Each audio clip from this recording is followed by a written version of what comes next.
একের পর এক দিন যে ঘটনাগুলো ঘটছে, শিডিউল বক্তব্য শোভনদেব চট্টোপাধ্যায় আমার নাম দিচ্ছেন আর আখরুজ্জামানরা নাম কেটে দিচ্ছেন, অর্থাৎ বলতে দেয়া হচ্ছে না। আর সরকার পক্ষ চাইছে তাঁরা সরকারও চালাবেন আবার বিরোধীও পুষবেন।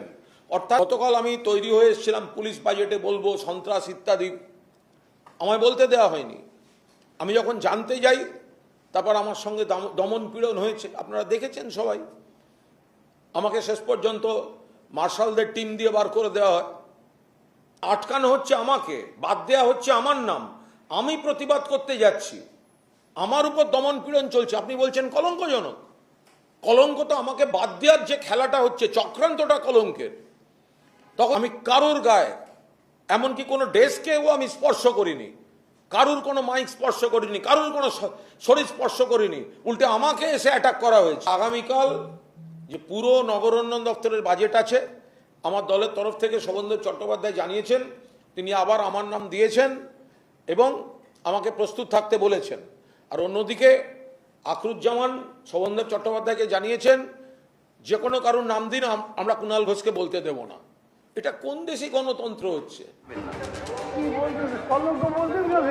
ঠিক আছে, ঠিক আছে, আপনি আপনি বসুন, আপনি বসুন, আপনি বসুন। স্যার বহিষ্কার তো বহুবার হয়েছে, বহু লোক, আপনি প্লিজ আপনি বসুন, ওই ব্যাপারে আর আলোচনা হবে না। হ্যাঁ, কারণ ঘটনা হয়েছে যে আমরা আমাদের বিধানসভাতে এরকম ঘটনা ঘটেনি। ঠিক আছে, আপনি প্লিজ বসুন, আপনি বসুন, কারণ এরকম ঘটনা কখনো ঘটেনি। এরকম ঘটনা কখনো আমি আপনাকে 3 বার বলেছি যে বসুন। আপনাকে আমি 3 বার বলেছি বসুন, আপনি শোনেননি। আপনি হ্যাঁ, কলঙ্কজনক, এরকম ঘটনা কলঙ্কজনক। প্লিজ বসুন। মহা মুশকিল। আমি আপনাকে 3 বার রিকোয়েস্ট করেছি যে আপনি বসুন, আপনি ওখানে গিয়ে ধাক্কাধাক্কি করা শুরু করেছেন। না না,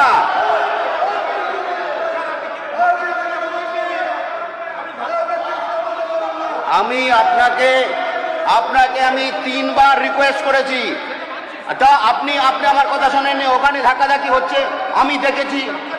হ্যাঁ, এই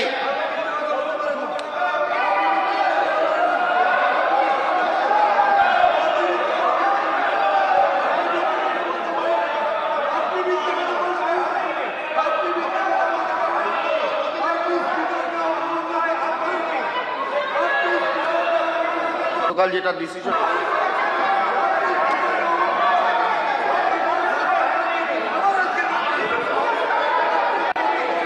এক মিনিট, এই 1 মিনিট, আপনারা সবার কাজ চালু করতে দেবেন। কুণাল বাবু, এই 1 মিনিট। আচ্ছা কুণাল বাবু, আপনি বসুন। আমি আবার বলছি, রিতেশ বাবু, এই রিতেশ বাবু,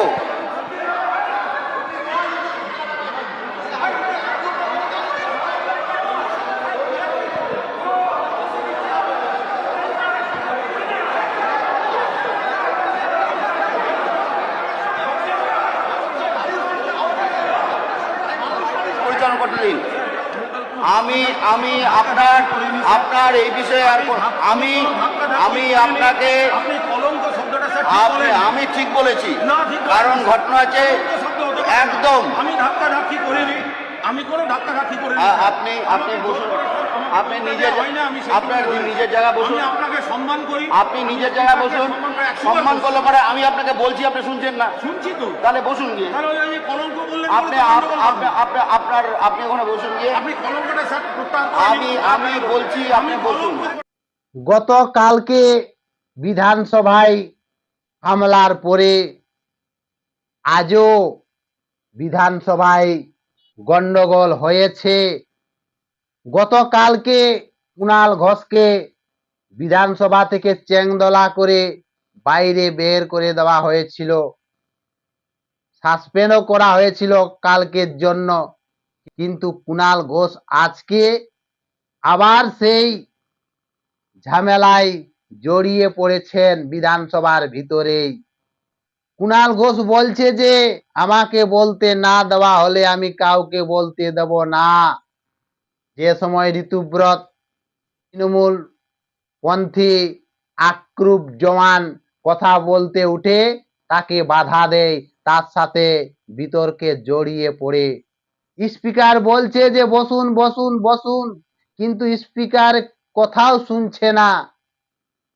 কুণাল ঘোষ নিজের সিট ছেড়ে নিয়ে স্পিকারের কাছে এসে তর্ক বিতর্কয় জড়িয়ে পড়েন কুণাল ঘোষ। স্পিকার বলল যে নিজের জায়গায় বসে পড়ুন, কিন্তু কোনো মতে যায়নি। স্পিকারের সাথে তর্ক বিতর্কে জড়িয়ে পড়েন কুণাল ঘোষ। এই কুণাল ঘোষের নিয়ে কিছু কথা বলতে চেয়েছিলেন শোভনদেব চট্টোপাধ্যায়। স্পিকার বলল গতকালকে নিয়ে কোনো আলোচনা হবে না, গতকালকে যা হয়েছে হয়েছে, কালকে নিয়ে কোনো আলোচনা হবে না। শোভনদেব অনেক চেষ্টা করেছিল বলার জন্য, কিন্তু তাকে বাধা দেওয়া হয়। গতকালকে যা যা হয়েছে তা নিয়ে আলোচনা হবে না, আজকে কি বিষয় নিয়ে আলোচনা হবে সেইটা নিয়ে আলোচনা করুন। কিন্তু কুণাল ঘোষ আজকেও দেখা গেছে তর্ক বিতর্কে জড়িয়ে পড়েছেন ঋতুব্রত পন্থী তৃণমূলের উপর। গতকালকের যে ঘটনা, সেই ঘটনাকে মুখ্যমন্ত্রী বললেন যে আজকের জন্য সাসপেন্ড করে দেওয়া হোক। মুখ্যমন্ত্রীর দোয়াই তাকে একদিন সাসপেন্ড হলো। মুখ্যমন্ত্রীর দোয়াই আবার বিধানসভায় এসেছে। মুখ্যমন্ত্রী আদেশ অনুসারে তো তাকে 1 মাস সাসপেন্ড করতে পারত, কিন্তু সাসপেন্ড করেনি, কালকের দিনেই করা হয়েছিল। কিন্তু এই কুণাল ঘোষ মাঝের মধ্যেই তর্ক বিতর্কে জড়িয়ে পড়েন, বিজেপিকে মাঝের মধ্যেই খোঁচা দেয়। কালীঘাট তৃণমূল পন্থী বেলেঘাটার বিধায়ক কুণাল ঘোষ প্রায় তর্ক বিতর্কে জড়িয়ে পড়েন। গতকালকে চেংদোলা করে মালসাল দিয়ে বার করে দেওয়া হয়েছিল, সাসপেন্ডও করে দেওয়া হয়েছিল, তাতেও কিন্তু কুণাল ঘোষের চেত হয়নি। কেউ বিতর্কে জড়িয়ে পড়ছেন ঋতুব্রত পন্থী তৃণমূল বিধায়কের উপর, বিজেপির বিধায়কের উপর তর্কে বিতর্কে বিধানসভায় জড়িয়ে পড়ছেন কুণাল ঘোষ। গতকালকের যে ঘটনা, সেই ঘটনাকে মুখ্যমন্ত্রী শুভেন্দু অধিকারী তীব্র নিন্দা জানিয়েছেন। এই রকম অসভ্যতা আমি বিধানসভায় আমরা আগে দেখিনি। আমরাও বিরোধী দলে ছিলাম, শাসক দলে ছিলাম, আছি। আজকে যেভাবে মমতাপন্থী তৃণমূলের একজন সদস্য তাকে কার্যত শারীরিকভাবে নির্যাতন করতে এগিয়ে গেছিলেন, আমি মুখ্যমন্ত্রী হিসাবে এবং লিডার অব দি হাউস হিসাবে এর তীব্র নিন্দা করছি।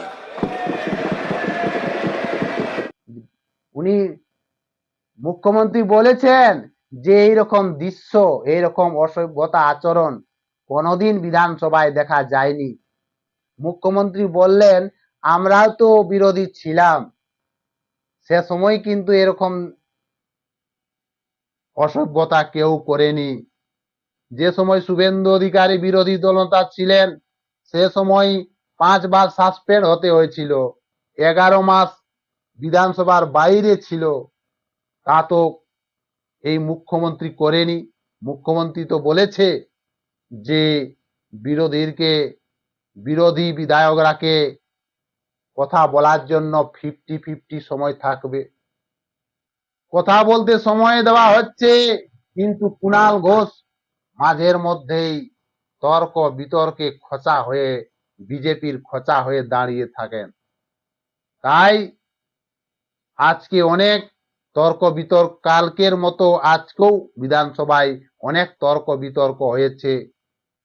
শান্তশিষ্ট বিধানসভাকে উত্তাল করেছে বেলেঘাটার বিধায়ক কুণাল ঘোষ।